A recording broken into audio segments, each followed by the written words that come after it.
Hello dear student, welcome to WB পাঠশালা 2.0। আজকে তোমাদের সাথে বেশ কিছু কারেন্ট অ্যাফেয়ার্স নিয়ে আলোচনা করব, যেটা আপকামিং এক্সামিনেশনে বারবার করে আসে। সেটা হলো নোবেল প্রাইজ। তো নোবেল প্রাইজ 2024 এবং 25 দুটোই আলোচনা করব, কারণ কারেন্ট অ্যাফেয়ার্সের যে কোশ্চেনগুলো আসে সেগুলো তো আর ওইভাবে বলে আসে না যে 2025-এর আসবে বা 2024-এর আসবে। তো সুতরাং আমরা 2024 আর 25 দুটোই কভার করব। তো নোবেল প্রাইজ জানার আগে আমরা একবার দেখে নেব নোবেল প্রাইজের হিস্ট্রি কি আছে। তো এখানে দেখো ভালো করে, the Nobel prizes are awarded administered by the Nobel foundation. তো নোবেল ফাউন্ডেশন থেকে নোবেল প্রাইজ দেওয়া হয়। এখানে আরো একটা জিনিস দেখবে, নোবেল প্রাইজ কোন কোন বিষয়ের উপরে দেওয়া হয়। তো এখানে দেখো, ফিজিক্স, কেমিস্ট্রি,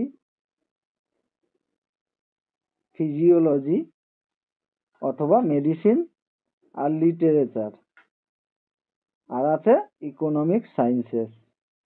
আরও একটা বিষয়ের উপরে নোবেল প্রাইজেস দেওয়া হয়, সেটা হলো পিস, অর্থাৎ শান্তির জন্য নোবেল প্রাইজ। তো দেখে নেবো আজকে আমরা। অ্যাকচুয়ালি এখানে দিয়ে দিয়েছে physics, chemistry, physiology or medicine, literature, piece এবং ইকোনমিক্স, যেটা ইকোনমিক সায়েন্সেস বলা হয়। তো চলো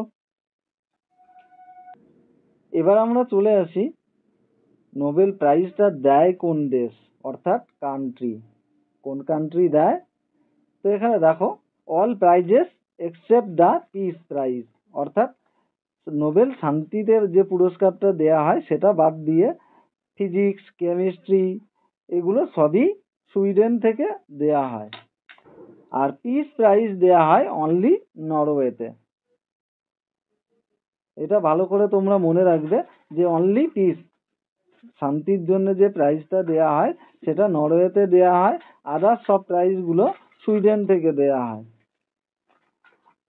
এখানে কি আছে দেখো, প্রেজেন্টেড বাই। তো এটা কারা দেয়? Royal Swedish academy of sciences.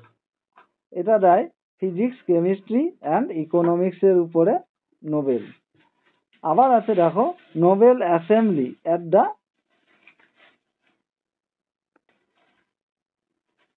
কারানিস্কো institute, এরা দেয় ফিজিওলজি আর মেডিসিনের উপরে। নেক্সট দেখো, লিটারেচারের উপরে দেয় সুইডিশ একাডেমি, অর্থাৎ এটাও সুইডেনের। আর অনলি তোমার যেটা আছে পিস, অর্থাৎ শান্তির জন্য যে নোবেলটা দেয়া হয়, নরওয়ের নোবেল কমিটি দেয় শান্তির জন্য নোবেল পুরস্কার।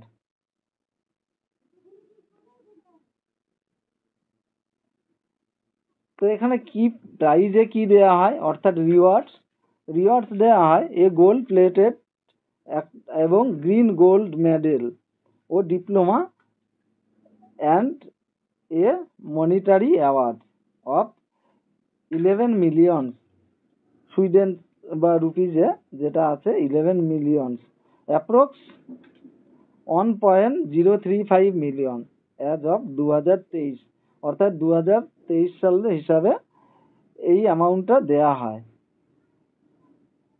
তো ফার্স্ট অ্যাওয়ার্ড দেওয়া হয়েছিল কবে নোবেলের? এটা দেখো 10ই ডিসেম্বর, অর্থাৎ 1901 সালে, এখন থেকে 123 বছর আগে। তো এখানে একটা হোমওয়ার্ক তোমাদের দেই, যে ফার্স্ট যে নোবেল অ্যাওয়ার্ড দেওয়া হয়েছিল ফিজিক্স, কেমিস্ট্রি এবং পিস, এগুলোতে কারা কারা পেয়েছিল এটা একবার কমেন্ট করে তোমরা জানিও। তো চলো আমরা এবার চলে আসছি 2024 সালের নোবেল প্রাইজে। আমরা ফার্স্ট 2024 সাল কভার করব, তারপরে 2000। এখানে দেখো, জন জে হপফিল্ড এবং জিওফ্রে হিন্টন, এই দুজনই পেয়েছিল ফিজিক্সে 2024 সালে নোবেল প্রাইজ।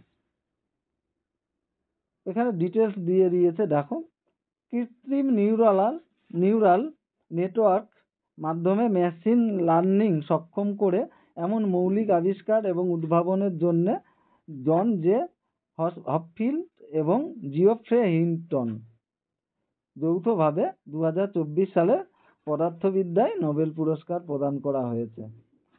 তাহলে কি কারণে পেয়েছে সেটা তোমরা এখান থেকে দেখতে পাবে। নেক্সট দেখব কেমিস্ট্রিতে, অর্থাৎ 2024 সালে কেমিস্ট্রিতে নোবেল প্রাইজ কারা কারা পেয়েছিলেন। তো এখানে হয়ে যাবে ডেভিড বেকার, ডেমিস হ্যাসবিস এবং জন জুম্পার। এই তিনজনই ছিল 2024 সালের কেমিস্ট্রিতে নোবেল প্রাইজ প্রাপক। নেক্সট আমরা ডিটেলসটা একবার দেখে নেব। 2024 সালে রসায়নে নোবেল পুরস্কার ভাগ করা হয়েছিল। এর অর্ধেক ডেভিড বেকারকে কম্পিউটেশনাল প্রোটিন ডিজাইনের জন্য দেয়া হয়েছিল। বাকি অর্ধেক যৌথভাবে ডেমিস হাসবিস এবং জন জাম্পারকে প্রোটিন গঠন ভবিষ্যৎবাণীর জন্য দেয়া হয়েছিল। তো এখানে দুজন হাফ পেয়েছে, অর্থাৎ অর্ধেক, এবং একজন অনলি অর্ধেক পেয়েছে। এটা ভালো করে মনে রাখবে যে একজন হাফ পেয়েছে এবং দুজন হাফ পেয়েছে। নেক্সট,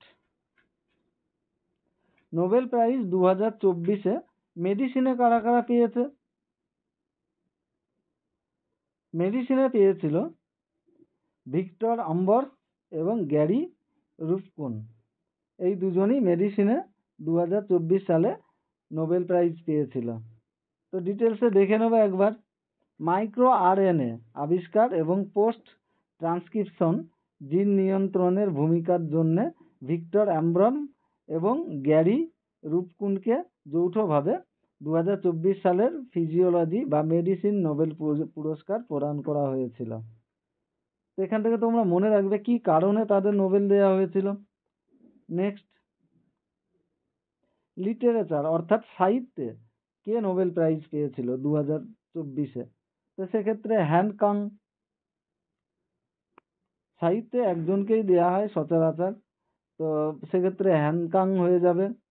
তো ডিটেলস দেখে নেব। 2024 সালে সাহিত্যে নোবেল পুরস্কার হানকাংকে ঐতিহাসিক ট্রমা মোকাবেলা এবং মানব জীবনের ভঙ্গুরতা উন্মোচিত করার জন্য তার তীব্র কাব্যিক গদ্যের জন্য প্রদান করা হয়েছিল। এটা মাথায় রাখবে একবার, কিসের জন্য সাহিত্যে পুরো নোবেল পেয়েছিল হানকাং 2024 সালে। তারপরে দেখো শান্তির জন্য নোবেল। তো এটা 2024 সালে পিসে নোবেল কে পেয়েছিল। তো সেটা সঠিক উত্তর আমাদের নিহন হিদায়ঙ্কো। ডিটেলসটা দেখে নেব। The Nobel peace prize 2024 was awarded to Nihon Hidankyo for its efforts to achieve a world free of nuclear। অর্থাৎ নিউক্লিয়ারকে বা বিশ্বে নিউক্লিয়ারের বা খারাপ প্রভাবের জন্য লড়াই করেছিলেন, তার জন্য তিনি নোবেল পেয়েছিলেন। তো নেক্সট, নোবেল প্রাইজ 2024 ইকোনমিক্স এবং সায়েন্সে কারা কারা পেয়েছিল। Daron Acemoglu, 2 Simon Henry Roberts Johnson, 3 James A Robinson. তাহলে ইকোনমিক্সে কে কে পেয়েছিল? Daron Acemoglu, Simon Henry Roberts Johnson এবং জেমস এ রবিনসন। নেক্সট, ডিটেলসে দেখো আলফ্রেড নোবেলের স্মৃতিতে অর্থনীতিতে 2024 সালে সেভেরিজম রিসব্যাকস পুরস্কার ড্যারন অ্যাকোমোগ্লু এবং সাইমন হেনরি রবার্টস জনসন এবং জেমস এ রবিনসনকে দেয়া হয়েছিল। প্রতিষ্ঠান কিভাবে গঠিত হয় এবং সমৃদ্ধিকে প্রভাবিত করে তার গবেষণার জন্য। ডিটেলসটা দেখে নেবে। নেক্সট, এবার আমরা চলে আসবো 2025 সালে। তো 2025 সালে ফিজিক্সে কারা কারা পেয়েছে? জন ক্লার্ক, মাইকেল এইচ ডেভার্ট এবং জন এম মার্টিনিস। এই তিনজন 2025 সালে ফিজিক্সে নোবেল পেয়েছে। তো এখানে ডিটেলসটা দেওয়া আছে, দেখে নেবে। বৈদ্যুতিক সার্কিটে মাইক্রোস্কোপিক কোয়ান্টাম মেকানিক্যাল টানেলিং এবং শক্তির পরিমাণ নির্ধারণে আবিষ্কারের জন্য এনারা নোবেল প্রাইজ পেয়েছেন। ডিটেলসটা একবার দেখে নিলে তোমাদের সব মনে থাকবে। নেক্সট, নোবেল প্রাইজ কেমিস্ট্রিতে কে কে পেয়েছে 2025-এ? সুসুমু কিতাগাওয়া এবং রিচার্ড রবসন, আর আছে অমর এম ইয়াগি। এই তিনজন পেয়েছে কেমিস্ট্রিতে। দেখে নেব। ধাতু জৈব কাঠামোর উন্নয়নের জন্য সুসুমু কিতাগাওয়া, রিচার্ড রবসন এবং অমর এম ইয়াগিকে যৌথভাবে